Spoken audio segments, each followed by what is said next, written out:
Thanks, everybody, for coming for the Development Authority. We'll call the meeting to order at 6 o'clock. The first item on the agenda is the roll call. So we have Jack, Jill, Sean, John, and Dan here. Morgan and David are not with us. Molly has, Diana has informed me that Morgan is going through the birth process right now, so being induced. So it's very exciting for her. Our statement of purpose is the Development Authority of Alpharetta is granted the powers and jurisdiction through the State of Georgia General Assembly and a resolution adopted by the Alpharetta City Council on September 3rd, 1996. The function of the authority is to promote the public good and general welfare, trade, commerce, industry, general tax base, and the employment opportunities available in the city of Alpharetta. So first up is, it doesn't look like we have any members of the public here, but we're open for public comment. So no public comment? No public comment. All right. So with that, we can move on to our consent agenda. So we have the minutes from the meeting of September 30th. We have the financial management reports as of August 31st and the financial management reports as of September 30th, 2025. Do we have a motion for this consent agenda? I have a motion to approve the consent agenda. All those in favor? We'll vote now.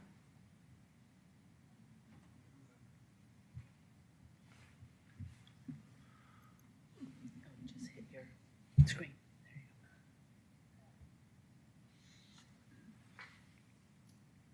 you So we've passed 5-0.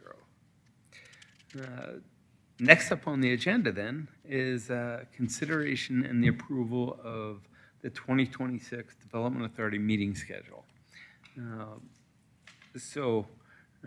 Diana has reached out and she's going to give us an introduction to this item.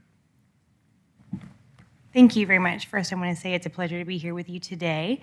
Yes, Mr. Chair, that's correct. We are going to be approving, or we're asking to approve the 2026 meeting schedule. What this would do is actually change the regular meeting date from the first Tuesday of the month to the second Thursday of the month. Oftentimes we found that the first Tuesday can conflict with holiday schedules or come immediately following a holiday, which can make it maybe more difficult for people to have time to review. This would also give us more time to consult with legal if needed. So we think that this move would maybe make scheduling and review and agenda processing smoother. Any additional thoughts or comments? No. So with that, would anyone like to make a motion? I move to approve the 2026 meeting schedule. I second. Those in favor of moving to the second Thursday night?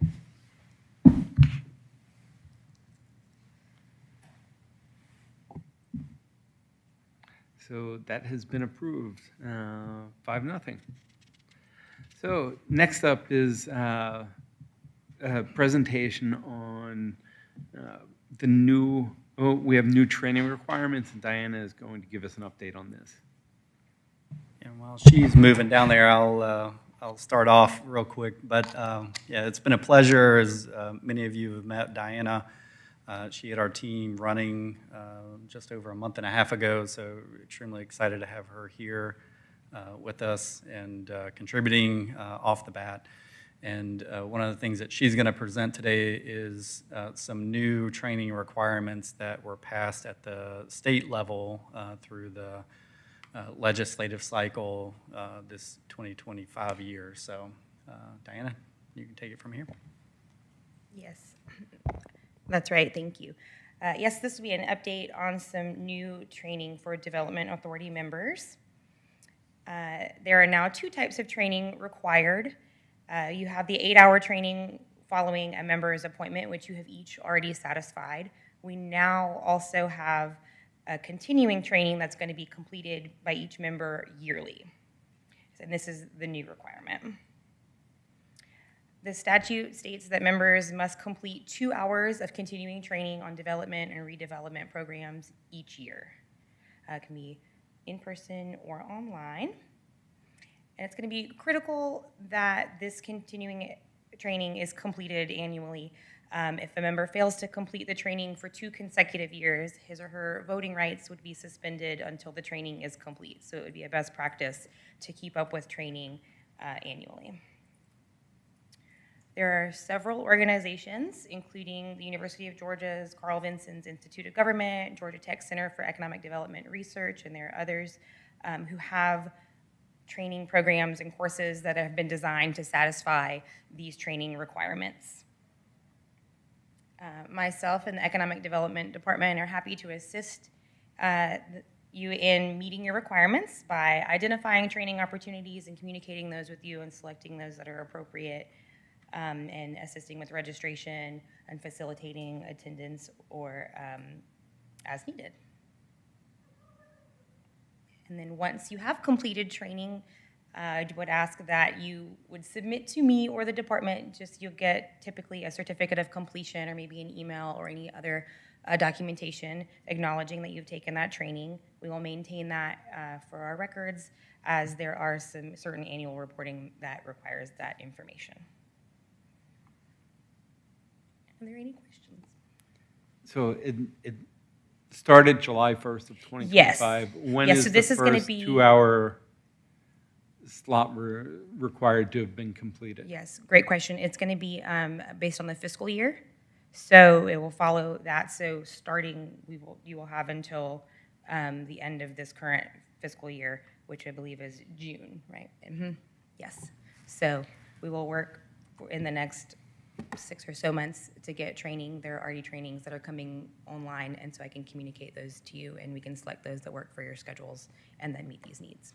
Are they live training like the other one was, or is it sort of a anytime you can watch a 2-hour class, you're okay? So far, I have seen that it would be like a virtual live or in person. I'm not sure if there would be any on-demand type trainings yet. A lot of the 2026 programming hasn't been fully uploaded to either Carl Vinson or Georgia Tech yet, so it may be that some of those become available, and I can certainly reach out to see if they expect any of those to be available. As this is a relatively new requirement, it may just be that they don't have a database yet built up of options. So, What you've seen so far, has it been like during the business day or evening? yes, typically during the business day is what I'm seeing.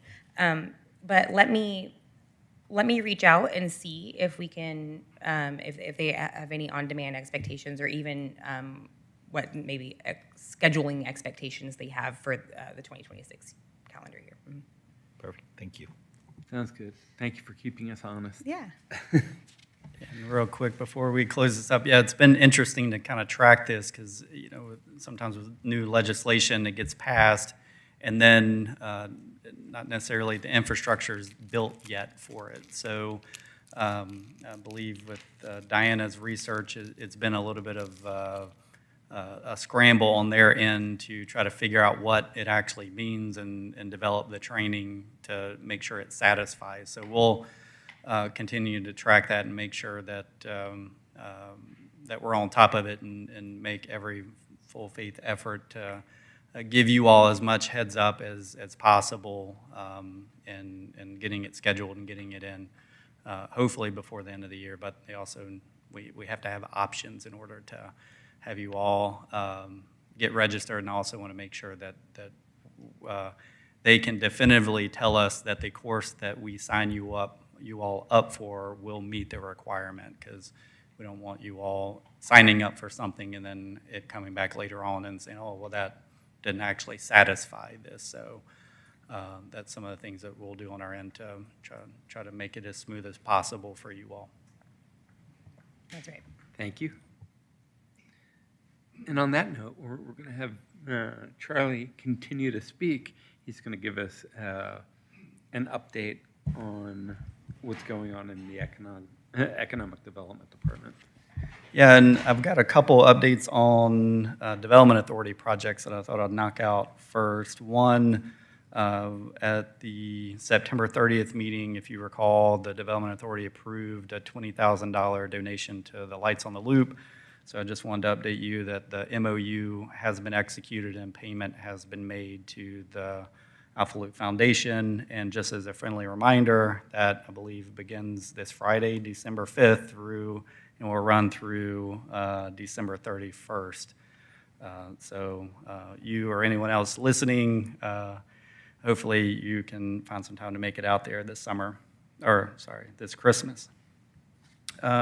Another update, so the Dogwood Square tax exempt financing project, so you all approved that back on July 22nd. That has moved forward, and the tax exempt bonds were closed on September 19th. So it was a $20 million issuance. So as far as I know, everything else is moving forward with the project. So that's the update on that. And then the Equifax bond issuance, so that was approved September 2nd. That's a bond for title deal to help incentivize their expansion here in the city. So that that bond closing is actually scheduled for next Thursday. So things are progressing, and their plans for the renovation have been submitted to the city. So all signs are moving forward on that one. And those are the updates on the Development Authority related things. At your seat, you should have received a copy of the community guide that we developed.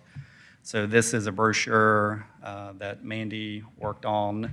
In addition to, we have an agency that helped us out because this was a little bit bigger project to start off with. But it's really a community guide targeted for use with businesses, prospective businesses, site selectors, and commercial brokers who may be helping tenants find space. So it has several sections in it that try to give a good overview of, what, every community talks about quality of life. Well, what does that mean for Alpharetta, and what does it look like here? It has an overview of different industry sectors that we're trying to promote within the city. Has a section on our workforce and some of the demographics there, as well as just our transportation infrastructure and how we connect into Metro Atlanta, and some real estate, high-level overview of some of the office real estate within the city, and then, of course, what every business wants to know about, what are the taxes in that community. So excited to have that out. We included it in our newsletter to commercial brokers and site selectors back in October, and we have it on our connected alpharetta.com website as a digital source, and then we have some copies that we've maintained here in the city to be able to give out when we meet with people, businesses and brokers, one-on-one for things. So excited to have that out, and kudos to Mandy for helping bring that to reality. And with a project like this, as you go through and see pictures, hopefully they give you a warm feeling of Alpharetta. When you have thousands of pictures and different types of libraries to navigate, that's really where Mandy's expertise has become invaluable, and just being able to package and show that visually, to someone that isn't here. So appreciate her efforts on that. And then we've had a couple new companies locate in the city over the past couple months. So Ansel, which is a Australia-based PPE manufacturer, actually opened its first U.S. experience studio in Alpharetta. So it's off of Great Oaks Way. But they have leased 24,000 square feet over there. And then they have this really cool, what I would probably call an experience center. But they sell PPE not only into the healthcare industry, but also into the industrial sectors as well. So if you think of, someone who may deal with chemicals, you need PPE to protect yourself. If you work on a manufacturing line and need to use your fingers for things that might cut you, they make PPE and gloves for that as well. But their center here is strategic to them. They don't do any manufacturing, but they bring their clients from all over the U.S. and even around the world to come in and work with them one-on-one on what their needs are for different types of PPE. So they have different areas within in their office that really help to market the different types of products that they sell. So it was interesting. The city got invited to their ribbon cutting back in October, and a couple of their leadership there had mentioned that they already had tours set up for the next 6 months, already booked of people coming in. So it should be a really interesting driver for the city to have them here. Another company, 5Q, actually opened a 12,000 square foot headquarters off of Founders Way in the south side of the city. But they provide, IT services to commercial and residential developments. So IT solutions, cybersecurity, so you think of these larger commercial developments like an Avalon or even a residential property where you have, scan codes and things to get in rooms. You also have cybersecurity needs in terms of, managing payments of tenants. But they moved into the city in 12,000 square feet of space, about 40 employees. Again, on the south side of town. So we're excited to have them join the community here. And then another company that was actually already here had a grand opening for their Alpharetta facility, and they're called, the name of the company is Payunk. So they're based in Germany and actually opened a production facility in Alpharetta back in 2021. They manufacture anesthesia kits that essentially ship directly to hospitals all over the United States. But they added 30,000 square feet to their facility. 20,000 of it was warehousing, but the other 10,000 was a state-of-the-art clean room. So they're actually moving some more of the production of the anesthesia kits actually here to the U.S. as opposed to having them shipped in from their location in Germany. But really cool company, and they were very excited to expand here and very positive on the city. So just wanted to share a couple updates of some companies. Where are they, Charlie? They are located, I forget, it's on the... Marconi? Yeah, off of Marconi Drive. Yeah, it's on the east side of 400. Now we can feature life sciences a little bit. Yep, that's right. Yeah, they were actually already on the life science postcard that Mandy developed earlier this year. So, but those are primarily the updates that I have tonight. Be happy to answer any questions if you have any. That sounds good. So at this point, any other items that we'd like to discuss? I just have a question. How does this get distributed? How should we think about it? Yeah, so